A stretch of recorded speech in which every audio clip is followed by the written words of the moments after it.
നമസ്കാരം. ഇന്ന് ഞാൻ ഒരു വെജിറ്റബിൾ സ്റ്റൂ ഉണ്ടാക്കുന്നുണ്ട്. വെജിറ്റബിൾ സ്റ്റൂ വെച്ചാൽ ഉരുളക്കിഴങ്ങ് സ്റ്റൂ.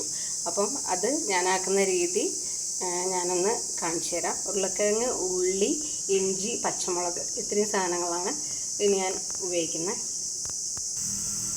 ഇനിയിപ്പോൾ ഇത് മുറിച്ചെടുത്തിട്ടുണ്ട്. ഉരുളക്കിഴങ്ങ് കുറച്ച് കൂടുതൽ വേണം. ഉള്ളി, ഇഞ്ചി ചതച്ചെടുത്തിട്ടുണ്ട്. ഇപ്പം ഇത് നമുക്കൊന്ന് വേവിച്ചിട്ട് വരാം.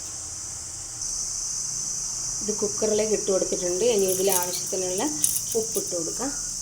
ഉപ്പ് മാത്രം മതി, മഞ്ഞൾപ്പൊടി വേണ്ട. ഇനി ആവശ്യത്തിന് വെള്ളം ഒഴിച്ച് കൊടുത്ത് നന്നായി ഇതൊന്ന് വേവിച്ചെടുക്കാം. ഇനി സ്റ്റൂവിലേക്ക് വേണ്ട അരവ് വേണം. അതിന് തേങ്ങ മാത്രമേ വേണ്ടൂ. ഈ തേങ്ങ നന്നായിട്ട് നല്ല സ്മൂത്തായിട്ട് അരച്ചെടുക്കണം. ഇതിന് വേറെ പച്ചമുളകോ ചുവന്നമുളകോ ഈ കാര്യങ്ങളൊന്നും ഞാൻ ചേർക്കലില്ല. അത് എരിവ് വേണ്ടുന്നത് നമ്മൾ ആ സമയത്ത് തന്നെ പച്ചമുളക് മുറിച്ചിടണം, കഷ്ണം വേവിക്കുന്ന സമയത്ത്. അപ്പോൾ ഇതിൽ ഈ ഒരു ചെറിയ നമ്മൾ അരക്കുന്ന മിക്സിയിൽ ഒരു ബൗള് തന്നെ വേണം തേങ്ങ അരക്കുന്നതാണ് അതിൻ്റെ ടേസ്റ്റ്. തേങ്ങ അഥവാ അരക്കുന്നില്ലെങ്കിൽ അതിൽ തേങ്ങാപ്പാൽ പിഴിഞ്ഞൊഴിച്ചാലും മതി. പക്ഷേ എനിക്ക് ഈ തേങ്ങ അരച്ചിട്ടുള്ള ടേസ്റ്റാണ് കൂടുതൽ തോന്നിയത്.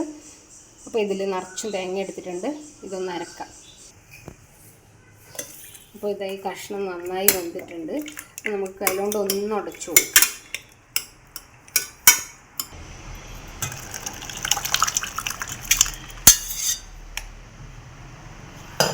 നന്നായി മിക്സ് ചെയ്ത് കൊടുക്കാം.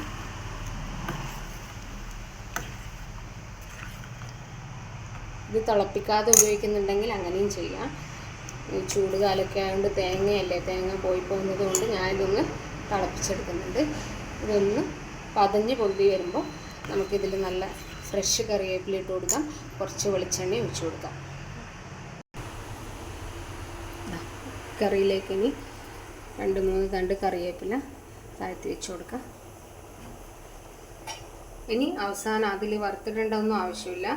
അതിലേക്ക് നമുക്ക് നല്ല പച്ച വെളിച്ചെണ്ണ കുറച്ച് ഒഴിച്ച് കൊടുക്കാം. എന്നിട്ട് ഈ കറി ഓഫ് ചെയ്യാം. തയ്യാറായിട്ടുണ്ട്. Thank you.